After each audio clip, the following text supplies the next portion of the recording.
ఆగండి. రాధా, నువ్వు రైలు తప్పిపోయింది. అది నా అదృష్టం అని అర్థమైంది. రాధా, సీతన్నది విన్నావేమో, అదంతా అబద్ధం అంటావు. కళ్ళ ముందు కనిపించేది ఏమిటంటావు? రాధా, నీ నోటితో నా పేరు పిలవకు. ఇంతకాలం నీ అసలు రూపం తెలియక దేవుడు అనుకున్నాను. ఇప్పుడే తెలిసింది పశువు కంటే హీనమైన వాడి అని. వాటికి సహితం, ప్రేమ, జాలి ఉంటాయి. నీకు అవి లేవు. కట్టుకున్న దాన్ని నీ తల్లిని చేసి తాళి తెంపి నువ్వు, చచ్చే బిడ్డ కళ్ళు ముందు ఒక్కసారి కనిపించడానికి నిరాకరించు నువ్వు ఈ సృష్టిలోని ఘోరమైన నేరానివి. నిన్ను చంపినా పాపం లేదు, కానీ నిన్ను చంపడానికి కూడా అసహ్యం వేస్తుంది. అందుకే నేను చేసేది ఏమిటో తెలుసా? విలువ లేదని ఒకనాడు ఆమె మెడలో తాళిబొట్టు తీసేసావు నువ్వు. నిజానికి నువ్వు కట్టిన తాడుకు విలువ ఉందనుకోవడం మా పొరపాటు. అందుకే దీన్ని నేనే తీసేస్తున్నాను.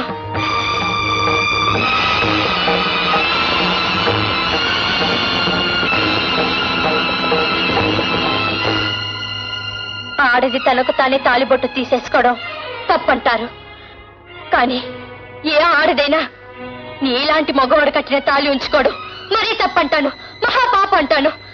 వస్తాను. ఎలా ఉంది ఈ జోకు?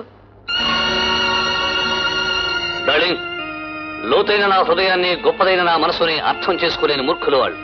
కమాండియర్, ఆహో, పెళ్ళాల్ని మోసం చేసే మొగుళ్ళని చూశాను గాని పెళ్ళాన్ని మార్చే మొగుడిని ఇదే చూడడం. నేను ముండనైనా మృగాన్ని మాత్రం కాదు. వస్తా.